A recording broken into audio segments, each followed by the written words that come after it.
Welcome to the Hawkeye Sidekick podcast. And you're very welcome back to the Hawkeye Sidekick Hurling podcast with your host, Mark Kennedy. I have Ruairi Walsh and Kieran Collins with me tonight. How are things, lads? Hi, Mark. Very good, Mark. Very good, very good. In this podcast, we'll be kind of looking at the underage competitions in Munster and Leinster. There have been some outstanding ties in recent weeks. We'll run the rule over some semi-finals that have taken place in Leinster and Munster in the hurling. We'll also look at the action from the Munster and Leinster Senior Hurling Championship last weekend. Cold War has started between Galway and Kilkenny after that infamous handshake. And also looking at kind of Clare with their superb win over Cork in Thurles. And also a review of Limerick and Tip this weekend. So I suppose, lads, we might go with the minors. Munster first. Ruairi, we'll get you in from 6 Mile Bridge.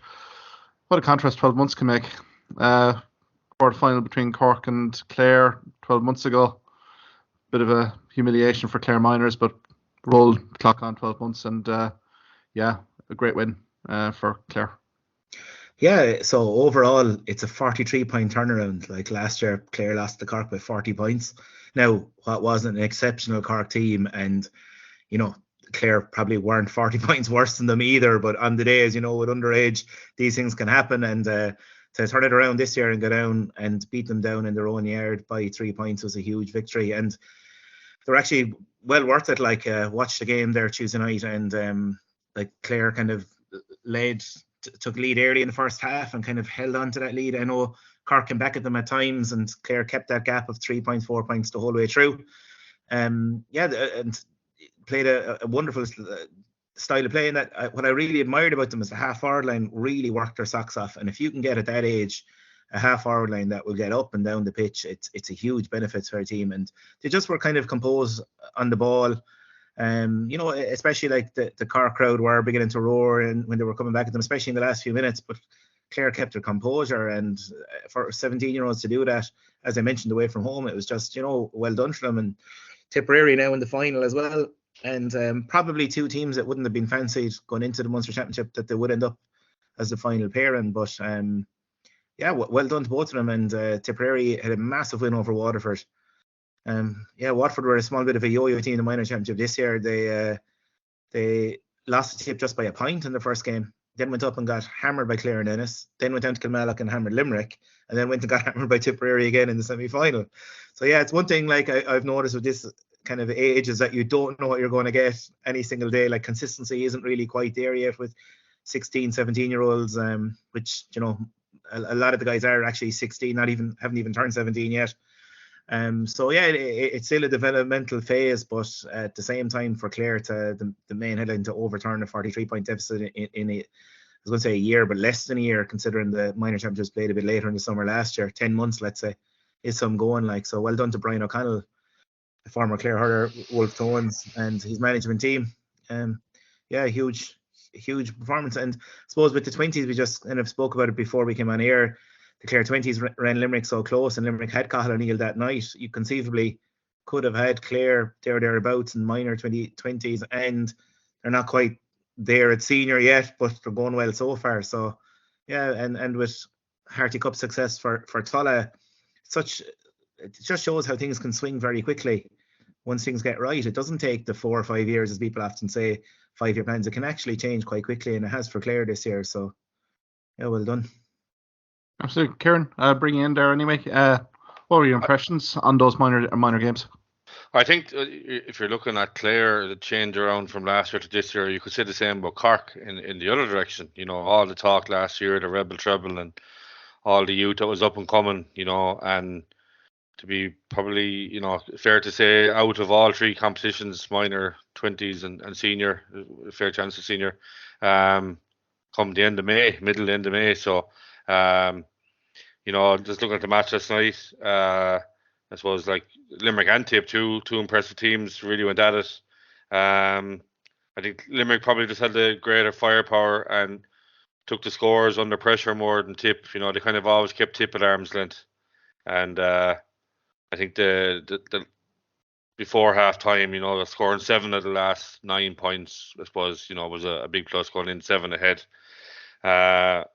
I think it's hard on the likes of Cathal O'Neill. You know, he would have played with these guys all the way up along underage, and then to get to a provincial final and to be watching from the sideline. Being penalised for being one of the best. I think that rule has to change. It's not fair on guys like him. But I think Limerick and Tipperary looking, there is plenty of good young lads there. I think Kyle Shelley for Tipperary look impressive. Leamy, Paddy Creedon as well. So these Tipperary are going to need these guys coming through, and I think everything will have to be done for. And the Tipperary minors looks good as well, but these guys are going to have to be given every opportunity and all the support they can give them, because in reality they're going to need them. From a Limerick point of view, I think Shane O'Brien, first year out of minor, really, really impressive. That guy, he's just going to get better and better. Same with Aidan O'Connor, Jimmy Quilty, Adam English. Adam English, I suppose his name has been in the headlights up to now. Can be a little bit of frustration. He kind of goes missing, but super goal. Kind of went missing a bit in the middle for me, but I thought he finished very strong. The last 5 or 7 minutes, he was everywhere. So I suppose, look, from a Limerick point of view, everything's going well. You need to be breeding young lads every year. You need 1 or 2 or 3 coming through, and from watching last night's performance, there'll be, I think, definitely 2 or 3 that you could pick out to slot into a senior panel possibly next year. Absolutely, and I think as well the fact that some of that under 20 Limerick team hadn't really featured in the academy, that have kind of broken in, is probably a nice little inspirational story for any aspiring Limerick underage player, that you still have the chance, you still have the opportunity to stake a claim into an inter-county team, that the scouting networks are pretty much improved in Limerick. I suppose when I was a bit of a grasshopper, it maybe wasn't the case in terms of coaching setups, but it seems to be Limerick's scouting network now in terms of the talent. It just seems to be phenomenal now. Like even Scully from Benogue, just an incredible player really there, that's really kind of burst on the scene. But I suppose even going back to Tipperary and even the minors, I mean, Tom Delaney's performance in midweek, 112 from play, the Clare clubman. I've watched the highlights and thought that was a sensational performance. And to be fair to kind of Tipperary, the last few days, even though the under-20s, as you said here, Kieran, there's an awful lot of good talent coming through here. Strength and conditioning, you can see, particularly with Brendan Cummins in charge of the under-20s, the skill set was pretty much on point. Maybe Tipper a little bit guilty at times last night of kind of maybe looking for goals instead of going for points to a certain extent. But I think the future is quite rosy for Tipperary underage hurling, really. Into a Munster minor final, under-20s, competed very well against a very good under-20 team. So I think it's all not doom and gloom for Tipperary going into the next few years. Roy? Yeah, at the game last night, there was one thing, like Tip's touch and striking was so good. Like they were really sharp. And as Kieran said, Kyle Shelley, excellent. And I was surprised he was taken off, actually. I know maybe he had a knock that we couldn't see from the stands. But I just thought as well, Tipper, you're right what you said, Mark. Very early in the game, Tipper going for goals early. And sometimes when they weren't on. And you just wonder at the end when it became so tight, had they taken their points early on, like it was kind of crucial down the stretch. Another thing, I suppose, is free taking, and Aidan O'Connor for Limerick nailed every free, and Tipperary had missed those couple, 1 or 2 that were probably, ones that probably should have been scored. But then the one thing that really impressed with Tip was something that reminded me of, when you see Callan and Bubbles back in the day, whipping ball across, just kind of a crossfield pass. They nailed those yesterday, and it just opened up Limerick once or twice, where you're for sure, the forward by the side is going to take his point, and suddenly he changes direction and hits a strike to hand 30-40 yards, and it was obviously something they had clearly worked on, because they didn't just do it once, twice, maybe 3 or 4 times, and in fact their goal in the second half came from one of those strikes across as well. And it's a great kind of ploy, and it's something that you don't see a lot of teams doing. It's just, point is on, but change direction, whip a ball across, and suddenly you have a runner coming through the middle.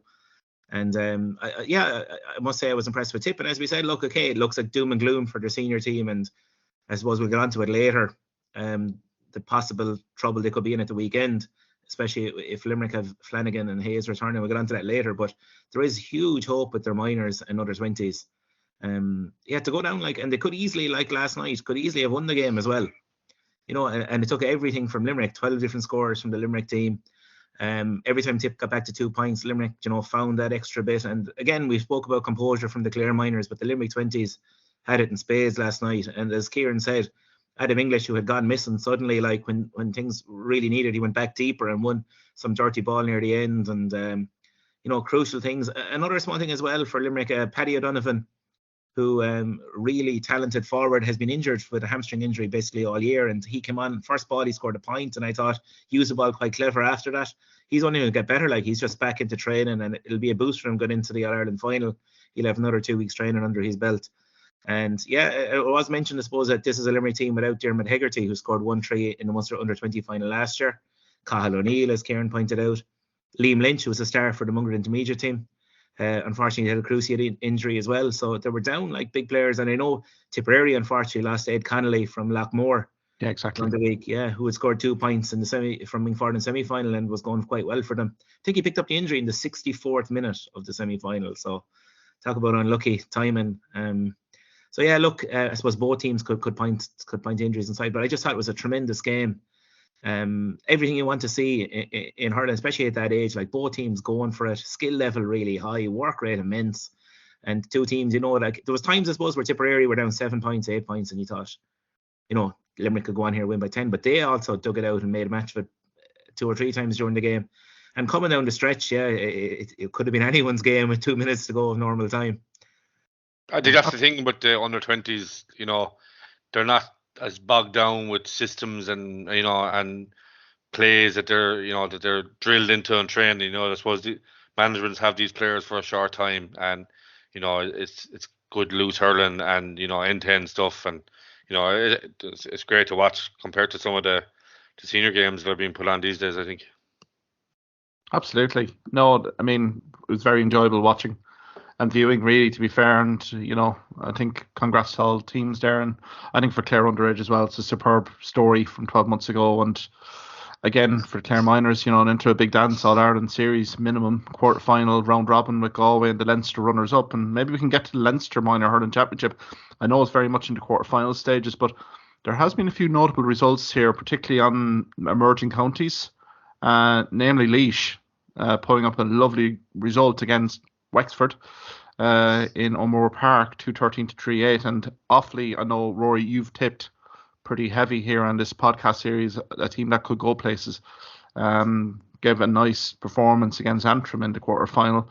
Again, both Wexford and Offaly going into the semi-finals now against Dublin and Kilkenny, and I think they're two very attractive ties, I think, given the form of Laois and Offaly in those quarter-finals. I don't know, Rory, if you want to come in terms of Offaly. You've seen them up close and personal with a few challenge games with Limerick this year. How would you fancy their chances going into kind of that Leinster semi-final? Yeah, like, you know, from a Limerick point of view, going into the Munster Championship, I suppose, like we thought we'd been going quite well in challenge games. Had performed really well against Galway, Wexford, Kilkenny, and the one crowd that, you know, I suppose, like, gave us a bit of a trimming were Offaly, and it wasn't like you could say, oh, you know, point to certain things. They were a really good team, and so I was keeping an eye out for them in the Leinster Championship. And funny enough, like, we'd played Laois as well, and it's gas like challenge matches you can't judge. We'd have thought, oh well, Wexford would be a good bit ahead of Laois or whatever, but there was 2 games in a row. Offaly beat Laois just by a goal, which was first sign that Laois were not so bad after all, and then Laois turning over Wexford. Like, that was a huge shock from my own point of view. I haven't seen both teams, but you just don't know what you'll actually get in Championship Day with players. But I suppose that's 2 good performances from Laois, because this Offaly team are serious, like, and yeah, they're going to be possibly, it's very even actually, because as we saw in the group stage, Dublin beat Wexford. Wexford beat Dublin, then Kilkenny beat Wexford, and then Dublin beat Kilkenny. So just shows how even those teams were. And then to have Offaly and Laois thrown into the mix, who had come from, they had a round robin group between Offaly, Laois and Kildare, kind of like a tier 2. And for those 2 teams to come in and completely upset things, like, it's made for a great Leinster Championship over there. And yeah, I actually couldn't. Do you know what? I'd probably nearly fancy Offaly out of the teams left in it, but it wouldn't surprise me who'd win it from here, like. And again, well done to Laois, as we were saying. Like, we were talking about them in the podcast a couple of times and saying how they were producing these performances at senior level from nowhere to avoid relegation.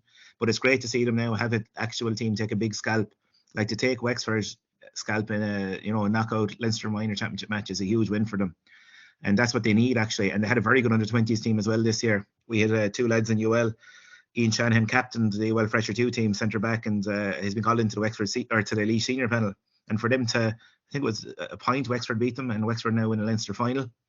So it just shows that's 2. It's not just one off team Laois have, like they have a minor team and an under-20s team, coming through together. So yeah, hopefully these guys will push through to senior, and because we need more teams at the top table, especially in Leinster at the moment, I think. Absolutely. Kieran, can we bring you in? Because I know you're based on Wexford. What was the general reaction to that Laois loss for the Wexford Miners? Because, considering St. Peter's, it's good secondary school systems down on Wexford. Maybe, was the reaction kind of a general shock or any kind of general reaction down there? Yeah, I think because it was a late goal as well, Laois scored to win it. I think there were a lot of disappointment over all 3 games really, because I think they were expecting I think they might have thought they were a bit better than what they were or what they showed.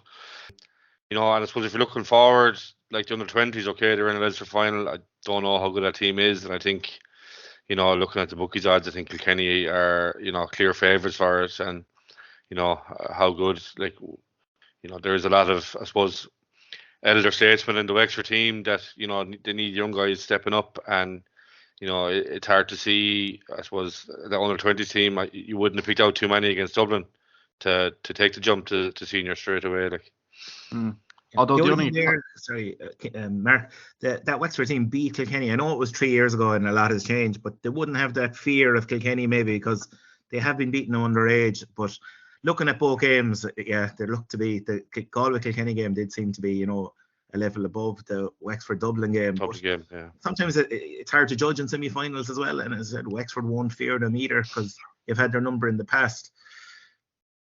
Yeah, it was absolutely, because a few of the Galway locals I've been talking to were at that game in O'Moore Park on Monday, and they're still scratching their head how they actually lost this game, being 5 points up pretty close to the end of the game. Now, all credit to Kilkenny. You can't really kind of put a Kilkenny team away until the very last ball, very final whistle, and maybe Galway were a little bit guilty of maybe over-defending a little bit, but Drennan with 17 points was huge. The goalkeeper for Kilkenny as well, didn't he? Saved 2 penalties as well. So, yeah, that was probably one of the games of the year, I think, in terms of O'Moore Park between Kilkenny and Galway. But I suppose Wexford do have a pretty much a gem in Byrne. 3-5 in the minors, and then chips in with 10 points, 8 frees, 165 in the under-20 result against Dublin. And we all know that Dublin have a very strong underage hurling system. So, there was nothing from what the match reports that I've seen. It was very physical. And, that's going to be brought to the table again on Monday when Wexford play Kilkenny. So, I wouldn't be so doom and gloom there, Kieran, in terms of Wexford. I think, as Rory rightly pointed out 3 years ago, that form guide, I think an awful lot of nucleus of that team is still there. So, they should put up a good account of themselves against a very talented Kilkenny side. But you'd wonder as well with Kilkenny, how much is that taken out of them as well in terms of that extra time? Because there was an awful lot of physicality in that Galway game as well. But I think it's all setting up quite nicely there in the under-20s, particularly whoever wins that facing Limerick, in an All-Ireland final, because it's a straight in. So, you're really only 60 minutes away from All-Ireland glory from then. So, look, best luck to Wexford and Kilkenny in the provincial final, and we'll probably preview the under-20s All-Ireland hurling final in the next few weeks. Guys, we might move on to the Senior Hurling Championship. Rory, I know you're mad to talk about Thurles last weekend. Ed Sheeran, prompted the all move to Thurles. You'd reckoned about the motivational talks, but in fairness to Clare, I thought they were really deserving winners on the day against a Cork team where their old failings really did come back to haunt them.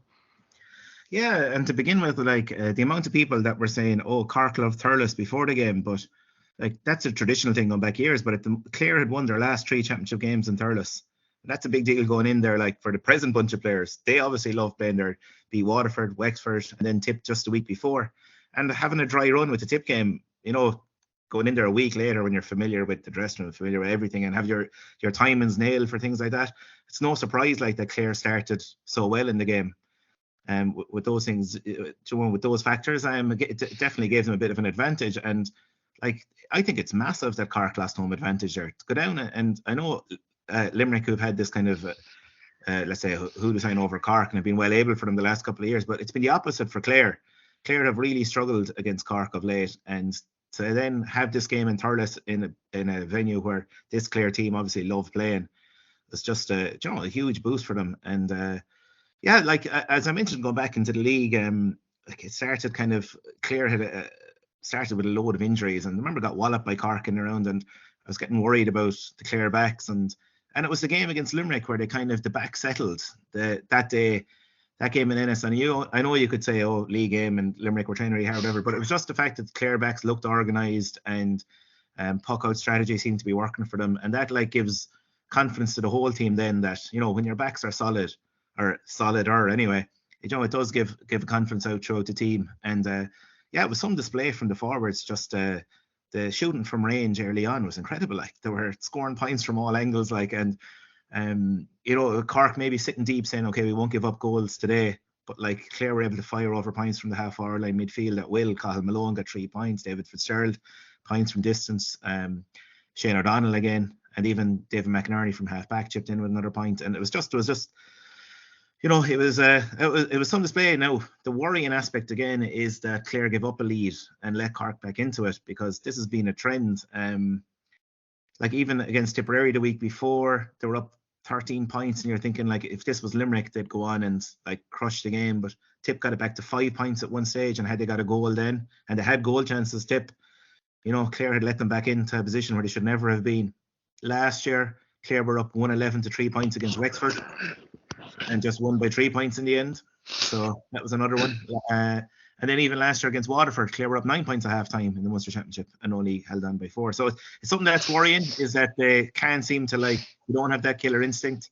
They can't seem to put away teams. But if you had said at the start of the championship 2 weeks ago, Clare would have Tip and Cork beaten in the first 2 rounds, in both games outside of Ennis, you'd have, it's dreamland in a way. And I know everyone is saying, oh, well, Tip are in dire straits and Cork are in dire straits, and maybe they are in dire straits because of the 2 defeats they have to Clare, really, because they're being talked up after the Waterford game, Tip were, and now both teams are in a position where they can't afford another slip up. Cork beat Waterford? Maybe, but overall, like, Clare are kind of sitting happy now, and they have 2 home games to come. Win one of them and they'll be in a Munster final. So great spot to be in, Ruairi, to be perfectly fair. Kieran, we'll bring you in here. What was your kind of reaction to, I suppose, Clare first, but secondly, Cork? The form line for Waterford maybe is a little bit undermined, I think, given Cork's performances in the championship so far. But what's your reaction, I suppose, to both teams last Sunday?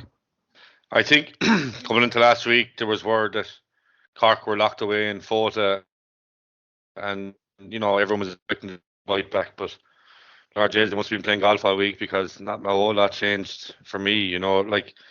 Positional changes, players, positional changes, but the same intensity, same work rate for tackling. Nothing changed from the Waterford game. We saw, everyone was talking about Mark Holman. Okay, they bought him out of centre back, and Kieran Joyce has gone in there, which is probably going to be a long-term solution, but I was expecting a different Cork to what I saw against Waterford and against Limerick, and it just wasn't really. It was a 2-point hammering. Clare were by far the better team. I know Cork rallied at different points. I suppose before half time they closed the gap to 6 points. Clare put on again, but for me the turning point was when Ian Galvin was sent off. Clare rattled off the next 3 points in a row after that, and that's huge. That's should have been advantage Cork, but I think Clare just turned it back around again straight away. I think it was, looking back at it, it wasn't a red card. I don't think Mark Keanes was either. I think the referee made 2 bad decisions there. I don't know, actually, are they been overturned, or I didn't hear anything since about them. But yeah, Clare were absolutely, they just. They're just on top form. Like, again, Ryan Taylor, like David Fitzgerald, like having Duggan back there is just massive. The work he's doing, the chaos he's causing in there. Obviously Tony Kelly buzzing around 10 points from play. The Rory Hayes, geez, this guy, like, if he keeps going, he's, all-star guaranteed, I'd say, I know, even though it's a bit early talking all-stars. But, like, for Cork, like, certain things you question, like, Jack O'Connor clearly wasn't in form, why was he started over Alan Connolly? I think Alan Connolly showed, definitely in the Kilkenny game, but different stages I've seen him, like, he showed a bit of class and a difference to what the other Cork forwards were. And a bit of fight as well. Yeah, and strength, even like his goal showed that, like, he held off the tackles and got the goal in, like Cork, 3 different full-backs the last 3 matches they've played, like, these teams, like, everyone knows from 1 to 15, you need consistency in your spine, so your 3-6 up along. I thought there was going to be a bite back in Cork. I called Cork last week. It was really close for me because Clare didn't press me the first day out. But, I just really, really surprised. I thought there would have been more, a work rate from especially their half forward line midfield, but it wasn't. The Clare were moving the ball up through the lines, and there wasn't a glove laid on. They weren't touched. Cork looked like a team that were condemned from a long way out.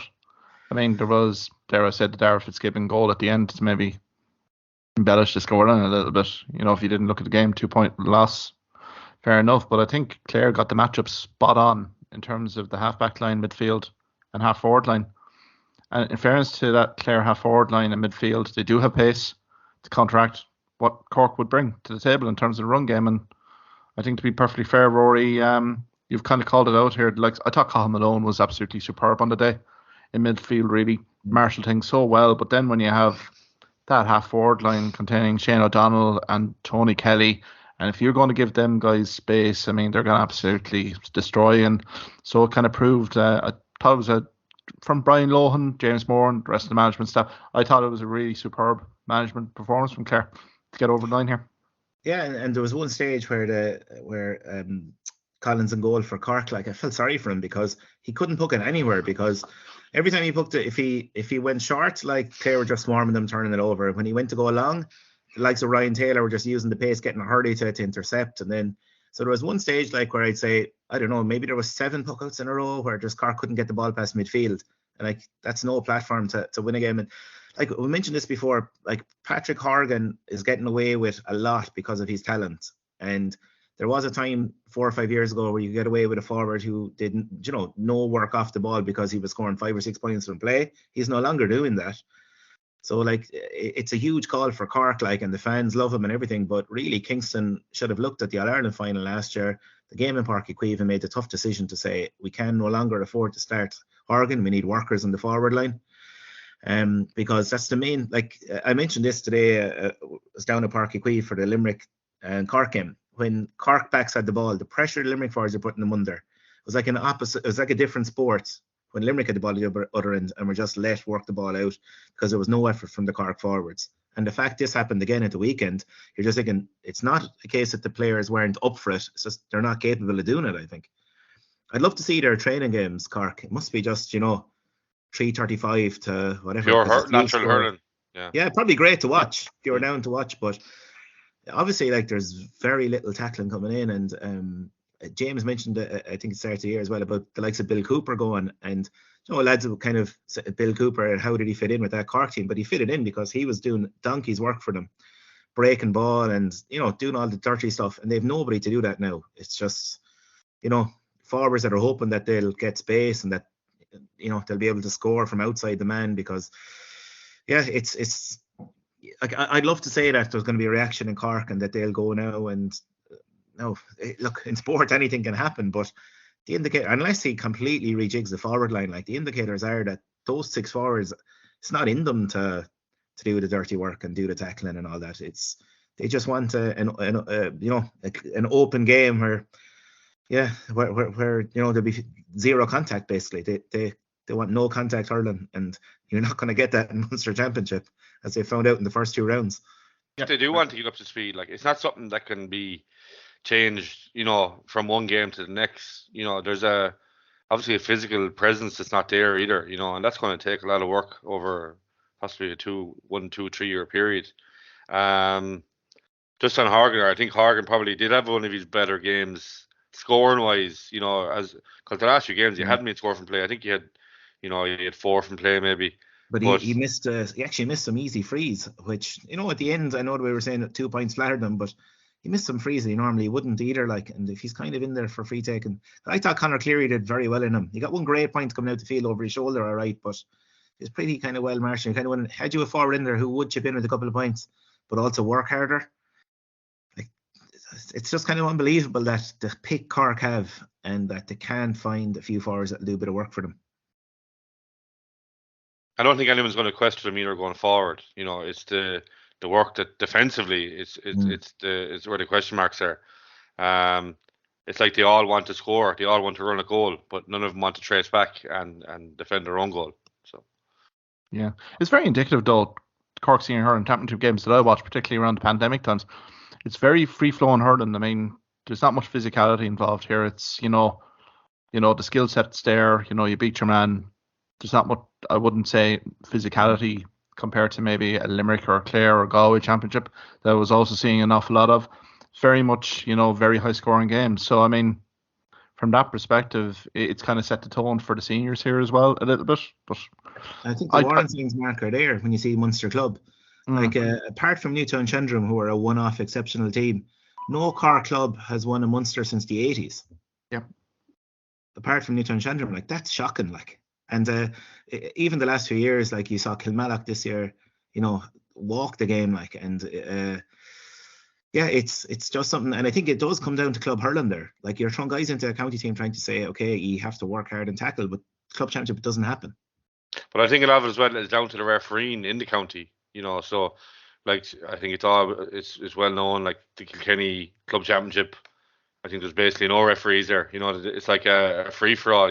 The Cody practice games, the A and B games, I'd say the whistle doesn't get blown too often. Yeah, so I think it comes down to that, is that what Cork are used to getting frees for, and then when they come in against the big physical teams, and they're just not used to it, and they're getting blown away. Absolutely. Yeah, no, here, fantastic result for Clare. I mean, Cork, their backs against the wall completely. I think even Kieran Kingston looked very resigned to maybe their fate in a few weeks. That interview post-game just didn't inspire much confidence. Speaking to James kind of after the game, I think it just didn't set pulses racing down in Cork that there would be any kind of response going down to Waterford. But let's see. I suppose we can move on to the Leinster Hurling Championship, guys. I mean, there was 3 games for decision. I mean, Laois again had a very competitive first half against Wexford, 110 to 7 points down, but unfortunately the wheels went off the wagon fairly quickly for Laois in the second half. 5-11 conceded in that second half to Wexford.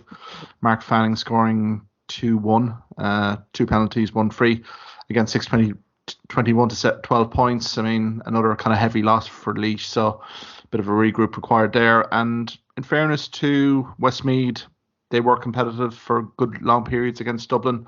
But again, Donald Burke again coming huge, 11 points, 7 from frees. Rian McBreed chipping in with 6 points from play. Chris Crummy with 3. 27 points was a good haul for Dublin. Really sets themselves up perfectly for the remainder of Leinster Hurling Championship. So then we'll focus in on Salthill, guys. And I know, handshake aside, an exciting championship game between Kilkenny and Galway. I don't know what your thoughts were in terms of the overall quality of it. It ebbed and flowed throughout, and maybe a controversial ending at the end. But what were your overriding thoughts there, Kieran, in terms of Galway's 1-point win over Kilkenny? Yeah, I think it was an exciting game. I suppose the way it played out, it was kind of tit for tat all the way along. I suppose some big points for me was TJ being taken off at half time. Didn't look like he was carrying a knock. To be fair, okay, he'd missed 2 handy frees, but he'd scored, I think, 1 just before it. They were playing into the wind. I suppose they could have given him 5 or 10 minutes in the second half just to see how he was going. But I think Kilkenny would probably, I think as everyone thought going into it that TJ would have been playing, full forward in front of the goal, but he wasn't. He was out around Roman, and maybe he just doesn't have the legs for that anymore. It's good to see Conor Whelan getting back in. I suppose he got 25-30 minutes under the belt. He'll have I think they're playing Westmeath, is it? Or They've Leash next game, so I suppose he can, get more game time and get ready for, last game against Dublin. Typical Kilkenny, they're just, they're not beaten till they're beaten. I suppose Galway, we were praising them the week before for their for how they're consistent they were, and their inefficiency in front of goal, but like 18 wides now, maybe a lot of that could be put down to the breeze coming in, but playing in Salthill. But I suppose I was impressed with Galway. I think Cooney and Monaghan, superb games. Two of them moved to wing. I think they were named in midfield, but playing wing forward. Two exceptional years the two of them were having. And I suppose just touching on the free at the end, I don't think it should have been a free. I think that Deegan got to the ball. I think he come 15, 20 yards, eyes on the ball. He got the ball, and I think it was a harsh free. Yeah. Ruairi, will bring you in there. What were your thoughts?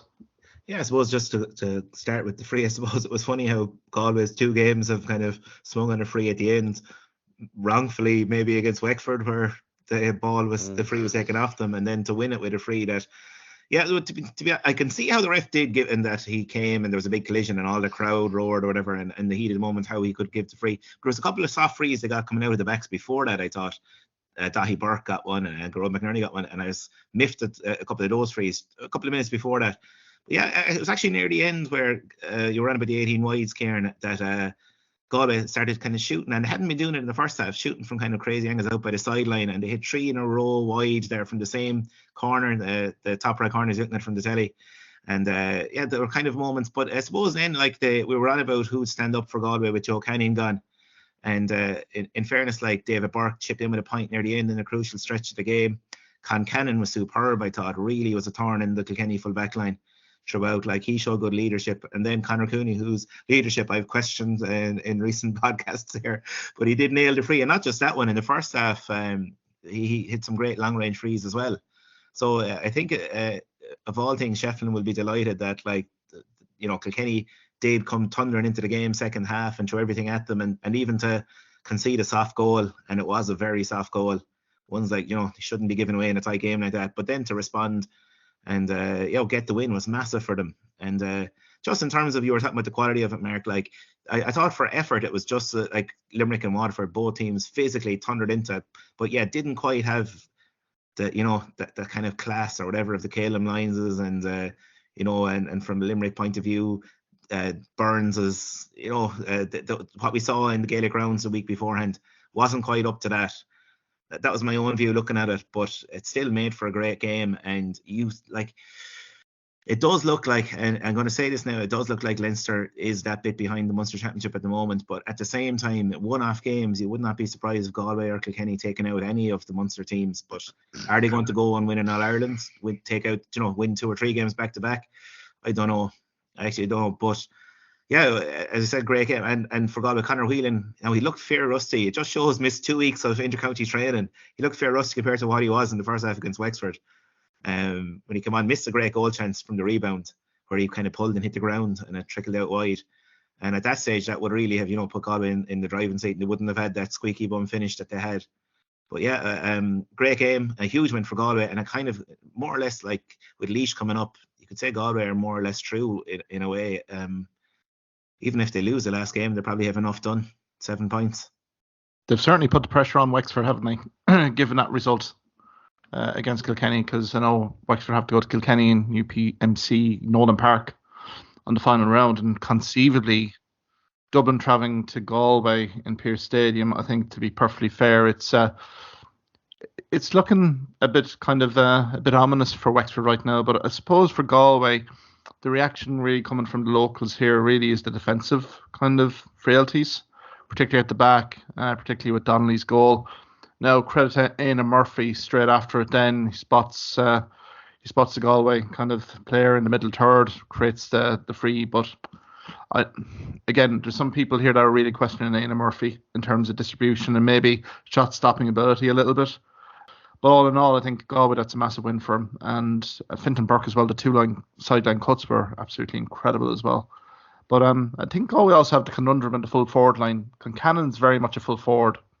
And if you have Conor Whelan there, maybe you're diluting Concannon to a certain extent. So I think that will be intriguing to see where the Conor Whelans will be. Will he be 13? Will he be 12? Will he rotate with Concannon? So I think there's options there for Shefflin, but I suppose the handshake as well was a bit awkward. Even when I was in Spain watching the game, I thought the TV had kind of frozen there when I saw the pause of the handshake. But yeah, I think plenty have been made of it. But that just goes to show Cody's competitiveness, isn't it? Was just not very happy in terms of what transpired, particularly in the last 5-10 minutes. So I think all in all, I think it was a very exciting game, and yeah, it all kind of bodes well. I mean, Laois are facing Galway in round 4 on the weekend of the 14th, 15th. Dublin Kilkenny is probably the block office game, and Wexford travelling to Westmeath, and then all set up for round 5 and a few fireworks. One thing, Mark, I just want to bring in about Wexford there. One really bad for me is that Lee Chin started against Laois. I just really can't get why he didn't start against Dublin. To me, that Dublin game would have been one of the games Wexford would have been looking at, on target, and like 6-7 days apart, was he any fitter against, for Laois as he would have been against Dublin? I think just a big question mark for me why, that match would have been 50-50, I think, anyway. I think if had he started, it could have been a difference of the game going in their favour. Yeah, fair point there, Kieran. Maybe it was just fitness and conditioning, maybe, from Lee Chin's perspective. Gets another week or two under his belt, and then gets a bit of a game against Laois, another game against Westmeath, and then the big one, I think, in round 5. I think that's where I think Darragh Egan's really aiming for Lee Chin to start from the start and really dominate in that half forward line for Wexford. But yeah, it's fair points, really. If, coming on a substitute, that was a real key game for Wexford, given the result against Galway. Maybe we can go back to Munster, really, and one game on tap this weekend. Tipperary travelling to the TUS Gaelic grounds, fairly depleted in terms of some of the forward line options. But guys, what's your initial impression here of Tipperary coming in? Any hope, any optimism for the Premier County in this match? Maybe we start with Ruairi first. Yeah, well, we spoke about their hope earlier. It's in their under 17s and under 20 teams, but at the moment at senior level, I can't see it for them. I suppose, look, there was a promising performance against Waterford, and people can say whatever Waterford weren't up, were kind of caught cold, but Tip were impressive that day in patches. Like, they hurled well for part of it. Defensively in trouble, and against Clare were really exposed defensively. Like, there could have been 5 or 6 goals against them in the first half alone. And it's probably, and the worrying thing like for them is at the other end now, where they had that bit of experience. John McGrath now out, and unfortunately with a season-ending injury, ruptured Achilles. Jason Ford out. Seamus Callan won't be back, I hear, won't make this game.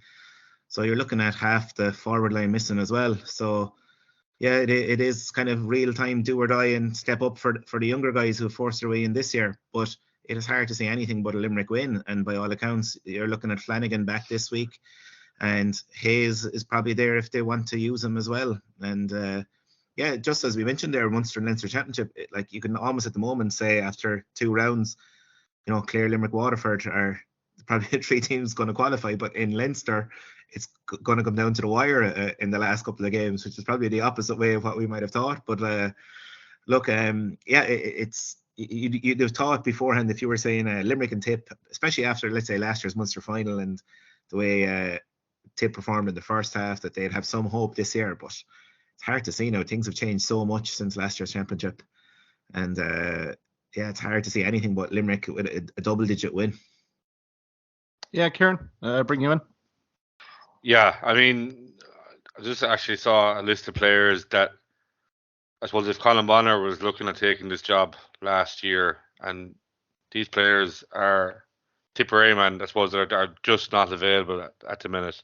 So you've Seamus Callan, Bubbles, Jason Ford, John McGrath, Willie Connors, Conor Bowe, Kieran Connolly, Niall O'Mara, James Quigley, Brian O'Mara, and if you add Brendan Maher and Paddy Maher to that list as well, that's 12. What I would consider very good players, that are not available for selection to honour. I hear a lot of people during the week talking about revenge for the All-Ireland semi-final in '09, and I don't think John Kiley's going to be pulling that out of the lads during training, but it's kind of a thing. Maybe it could go two ways. Maybe Kiley will see this as an opportunity without being overconfident to try give the younger lads a few games. I think you might see Cathal O'Neill start. You might see obviously Flanagan getting some game time. There's also word of maybe Hayes being back in. You might see him getting game time. Yeah, look at you'd never think as a Limerick man to be saying this, but yeah, I think Limerick will at least 10 points win. Mm-hmm. Yeah, I mean, from a Tipperary perspective, they really don't have anything to lose here, do they, guys? I mean, given that injury list, it's a free shot for them going into the Lions' Den per se. Now, record of tipping the Gaelic grounds historically, you probably me Roy there to start a podcast about Cork and Thurles being the traditional home and all that sort of second home for Cork. But I suppose for Tipperary as well, they've no fear of the Gaelic grounds, but I suppose the personnel there. I suppose the key positions here would be 3, 6, 9, 12, 15 or 14 for me. And to be perfectly fair, who goes in at full back? Quigley was tried at full back. Nice hurler. Again, gets injured early against Clare. I'm just wondering here, did they try to kind of solidify things a little bit in that full back line? Maybe a Barry Heffernan, Ronan Maher going back there. I would put Bonner Maher in at full forward against Mike Casey. To be perfectly honest, I think it's tailor-made for Bonner Maher from Laura Dora to literally go in there and put some direct ball in to the full back line of Limerick and really test them out early. But then I think half forward midfield, I think there are glaring kind of maybe squad depth gaps there. Maybe do we see Billy Seymour come in? I know he's in the reserve squad for Tipperary at the moment, but I mean, not a bad guy to maybe bring in with the physicality. He's good eye for goal as well, given that like Jason Ford's gone. They do need a bit of physicality up there in the full forward line to really kind of help out Jake Morris as well, who has been very in and out of games. But again, I'm probably swaying with you guys as well. But I think Tipperary, they kind of went to the highs in Waterford, the lows against Clare. They're somewhere in between. And I think they will give Limerick a run for their money here for a good 40 minutes here. I think there's plenty of pride on the line here for an awful lot of the Tipperary panel. I think Bonner and Tommy Dunn, the 12-week ban got upheld. I think a little bit of motivation from a Tipperary panel perspective to really kind of maybe produce a performance, whether win, lose or draw, put a bit of pride back in the jersey. But yeah, I'm still looking at probably a 9-10 point win for Limerick going away, and it'd be fascinating to see Flanagan. Also, I think Kyle Hayes to a certain extent here, Kieran, as well. The way he kind of limped off against Cork. How good is that hamstring at the moment? You don't want to be kind of rushing these guys back and then kind of getting a Keen Lynch injury, which we don't really know much in terms of his long-term prognosis in terms of his injury. But I mean, you don't want to be forcing these guys back too much heading into maybe a potential All-Ireland series. No, but you might see him, give a few minutes, I suppose keep fresh. I suppose Limerick are lucky that they're in the position now that they're not going to have to risk lads for the sake of a result. I think, without being overconfident, they're probably, this game hopefully will be a foregone conclusion. And, sitting on 6 points going into the last game against Clare, I think we're probably as good as guaranteed Munster final position. Maybe we'll take the foot off the throttle and be nice to our neighbours for once. Yeah, I don't see that happening, because just for the sake of like players, like let's say Keen Lynch missing, and Cathal O'Neill has a chance maybe to start now and stake a claim for a place, and you're going to have the likes of Flanagan returning, and like the competition for place is going to ramp up. So any guy who's a starting jersey against Tip is going to really forgetting about All-Ireland semi-final beatings of the past or whatever. They're just going to want to go out there and hurl as well as they can to hold on to a jersey, and that's probably enough motivation for guys as well going into a match. And yeah, you just kind of, the only thing you do wonder is the players, they're exposed to the public all week, telling them this is a foregone conclusion. What will you do? Will you rest player? This, that, and I know they have all the sports psychology, and Caroline Currs, as we know, probably one of the top of these people at the game, but it does seep into teams no matter what happens, no matter what. It is hard to block it all out, and I'm sure Waterford heard a bit of it as well before round one after their league final performance, how great they were, and sure Derek McGrath was telling the whole country how great they were. So it does, like, it, no doubt about even professional teams, that does affect them. So you just, the only thing to counter that, as I mentioned, is the whole playing for places will you'd imagine would hopefully counter that for a Limerick point of view. But Tipperary, again, like as Mark said, like, it is a free shot for them, and it's a chance for guys to basically say, especially the younger lads, I'm going to be, tip senior hurler for the next 10 years. I'm going to nail down a number 9 spot or a 7 spot, or whatever it is. But yeah, the question over number 3 is the big one, I think. And I think, yeah, they should put Heffernan back in full back. I don't know, Ronan Maher, like, he's good under a puck out, under a long puck out, and maybe pace-wise could be exploited at full back, so might get away with it a bit more in a half-back line under a high ball. So maybe I'd leave him out there, but it is looking ominous at the weekend, whatever way we kind of look at it, and it is hard to say anything, but also, I think the question of the free taker as well, obviously with 4 missing, so, you're probably going to, I don't know, maybe Noel McGrath, or I'm sure a lot of these guys probably are free takers for their clubs, but yeah, the big difference taking frees for a club and then, inter-county, but, I'm sure they're all headaches that Bonner has to deal with this week. But I wonder had Ford and injury got into the Clare match, because all he did against Clare was 8 frees. Don't even remember him being in possession, like maybe once or twice from play. He has been poor. He has been poor the last 2 games in play. I don't think he'd scored from play in the last 2 games. I just wonder had he something wrong with him going into it, because he was on fire in a couple of league games early on in the league, and you're kind of expecting him to maybe have to carry a big burden for the Tip team this year, but that didn't happen for him in the opening 2 rounds anyway. Yeah, like he won't be there. I think Cannon as well as big loss. Maybe you're going to see like Paddy Cadell come in, Brian McGrath potentially at halfback as well, if they're going to put Ronan Maher in there, and maybe making sure that Barry Heffernan's in the midfield. Michael Breen as well, probably middle third. But yeah, it's that squad depth, isn't it? Like clearing the bench after 40 minutes.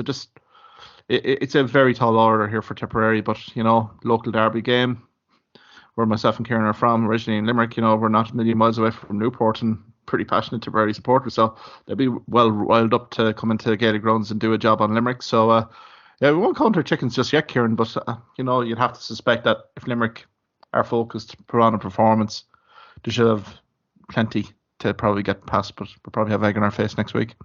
Yeah, guys, we'll leave it there. Thanks very much, Ruairi and Kieran, for your thoughts, and we'll probably run the rule over the Limerick Tipperary Munster Senior Hurling Championship game, and look at the Munster Leinster Senior Championship round 4 games. Many thanks, guys. Cheers, Mark. Cheers, Mark. Thank you for listening to this podcast episode. If you liked what you heard in this podcast, why not subscribe to the Hawkeye Sidekick podcast on either Amazon, Spotify, YouTube or Twitter platforms. You can also follow me at Hawkeye Sidekick on Facebook and Twitter for the latest sporting opinions, articles and reports.